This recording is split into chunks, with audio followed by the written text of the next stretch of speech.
Hola everyone! Welcome back to It'll Be Fun. I'm Wolf, and today we're diving into something pretty cool. What if you took a gap year, whether you're like me in your 20s, or you're getting ready for retirement like my mom here, Leslie. We've both been living abroad, and we've been thinking, what if we'd taken more time to explore before settling down in Portugal? So today we're going to compare notes, talk about why this gap year idea appeals to both of us, and how we'd go about planning it.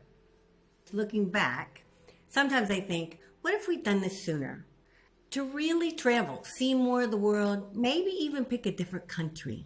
I couldn't see how before now because I really didn't understand that I could afford it. I also see what an opportunity it would be for someone like Wolf to truly explore life, see the world, and find a place in the world for him. At his age, starting now, think of all the places he will possibly live by the time he's my age. I'm jealous. I actually think it's important for each of us to add this into our lives, regardless of age. So let's get into it. We're glad you're here. Do me a favor, actually. Subscribe to our channel, check out our website, and sign up for our free newsletter while you're at it. It'll be fun, or as we like to say, vai ser divertido. Before we get into the whole gap year project of the day, where are we going next? Well, we have France planned for October this year, and Greece is next October. We're sure we're going to be in Portugal in mainland June. Yep. Mainland Portugal in June. What else do we have on our docket? We have Spain, but we haven't picked a month. And Thailand, just because we want to, right? And then we're wrapping it up with one that your dad really wants. Is that Italy? Uh-huh. Yeah, in February. Next February. All right. Well, continuing on with the big question then, why would someone want to take a gap year? For me, it's pretty simple. It's all about freedom and for better understanding. I'm 24. I can work from anywhere, so why not take some time to travel, experience new cultures, and figure out where I might want to call home eventually? I feel like if I don't do it now, I'll regret not exploring the world while I can.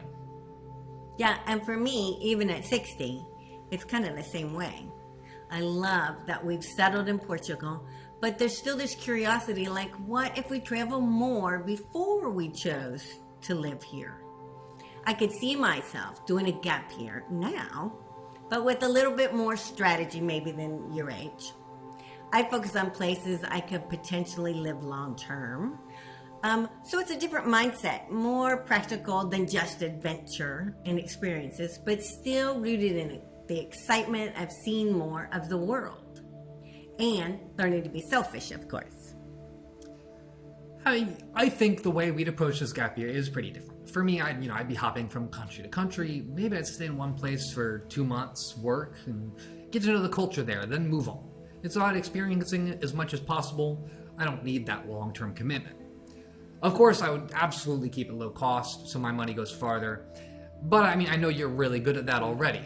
So many young people think that they have to go to Asia because of the cost. I know it's not really the case.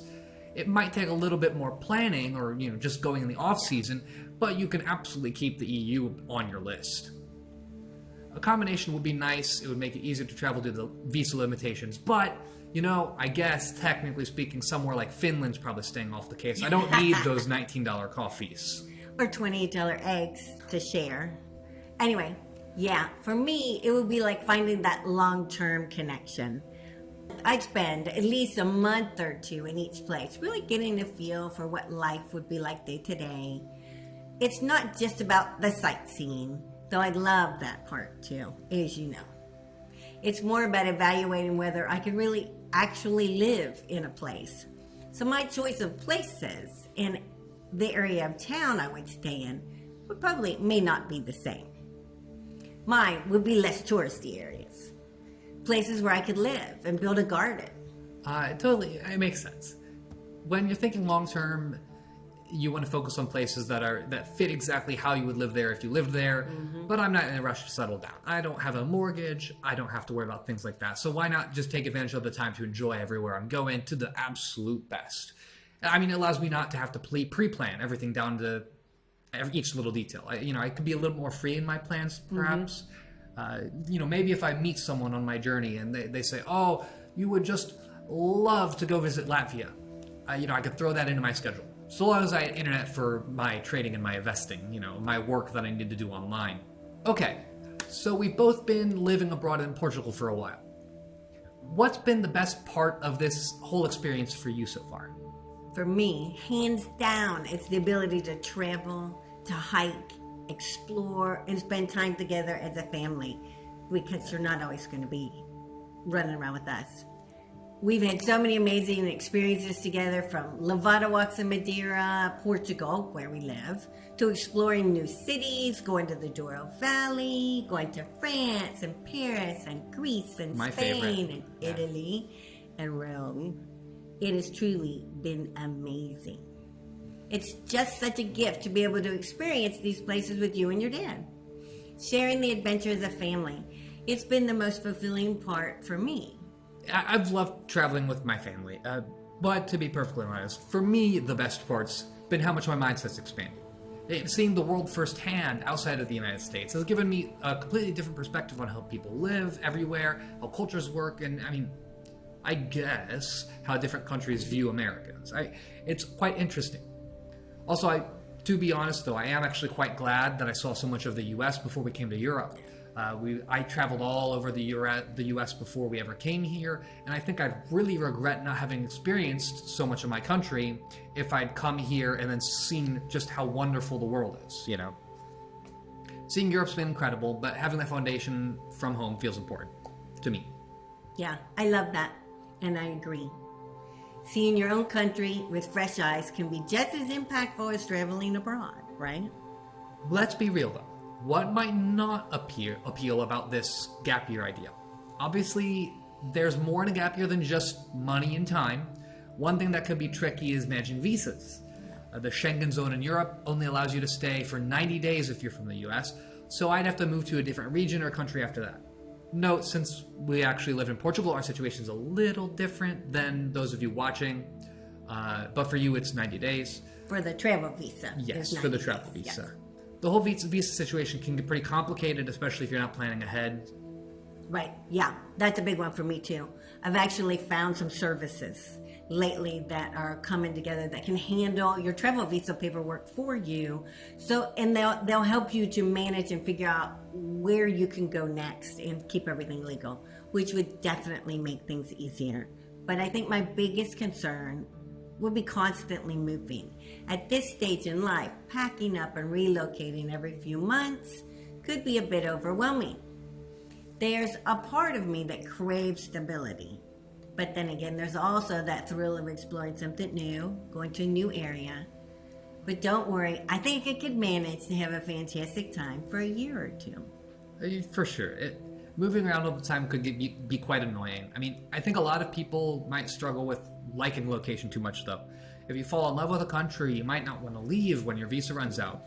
I think I would manage fine, even if I really liked the place, but maybe I'm overestimating myself. I could see myself getting obsessed with staying somewhere longer than planned, which, even if I managed to get the visas lined up somehow, it would mess with the whole gap year idea. All right, so let's break it down.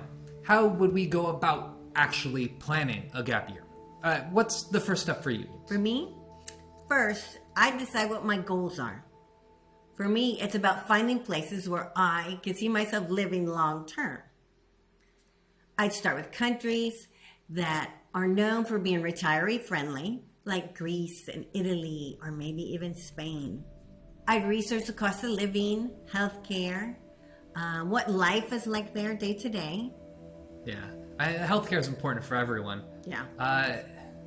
But for me, I guess it's about adventure and experiencing as much as I can. I'd pick countries based on the culture, experiencing new things, affordability, and of course, good Wi-Fi.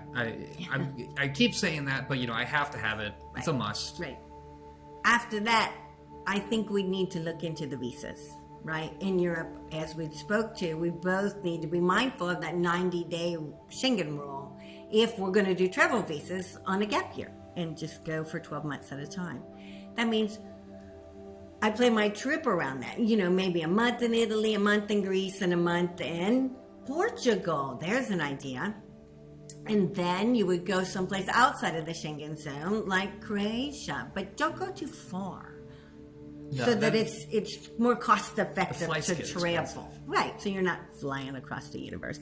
I'd always wanted to visit Croatia, mainly because years ago I had that friend that I worked with that she was actually from there, and she made it sound so wonderful. Well, and then once we've picked out the countries and we've got our visas figured out that we're going to be getting, we have to get our accommodation settled. Yeah. I'd use something like Airbnb or something like it and look for short-term rentals I could book for 30 days or more, allowing me to get long-term stay discounts. Staying one place for at least a month helps cut costs. Plus, you'll be able to cook your own meals, which is a big money saver. Definitely. The longer you stay will also help you to feel more like a local rather than just a tourist. So you don't feel like you're packing your bag up every 20 seconds to move to the next place. You get to shop at the local markets, make your own food, really settle into the rhythm of the place, I think. And at some point, eating out is not really all that wonderful. Certainly. Let's get into that money side. Is a gap year affordable? For me, it's definitely doable because I'm earning money while I travel. I work online. As long as I stick to places where the cost of living is reasonable, I think I can manage it. So I guess not Switzerland. Probably not. I think it's absolutely affordable with the proper planning. When we first moved to Portugal, we thought it was going to be way more expensive than it actually is. But we've learned that with the right choices, you can really live well for less. If we were doing a gap year, I'd focus on affordable countries, use the long-term rentals discounts like we talked about. I'd keep to my budget, of course, but I know it's doable.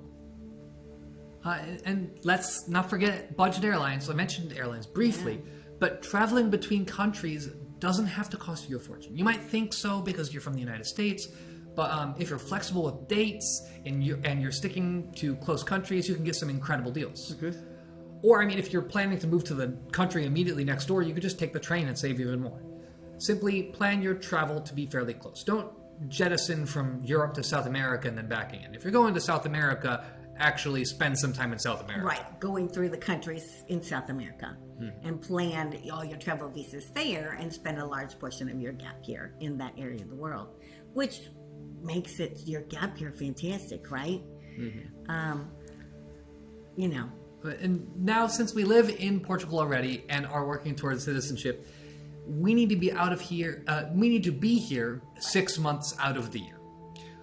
So in our case, we're designing a gap year style travel for 4 months of the year.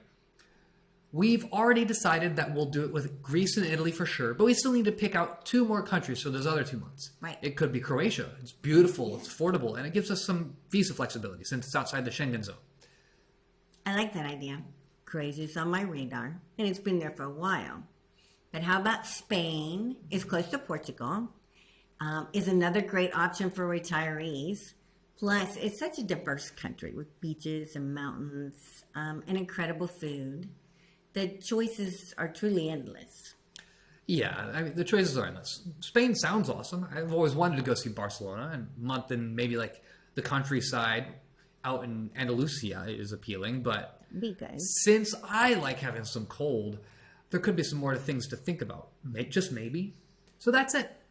Whether you're retired and looking for a new place to call home, or you're a young digital nomad like me just trying to experience as much of the world as possible, a gap year can be a game changer.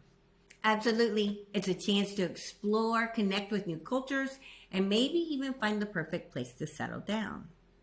And the best part, it's more affordable than you think if you plan it right.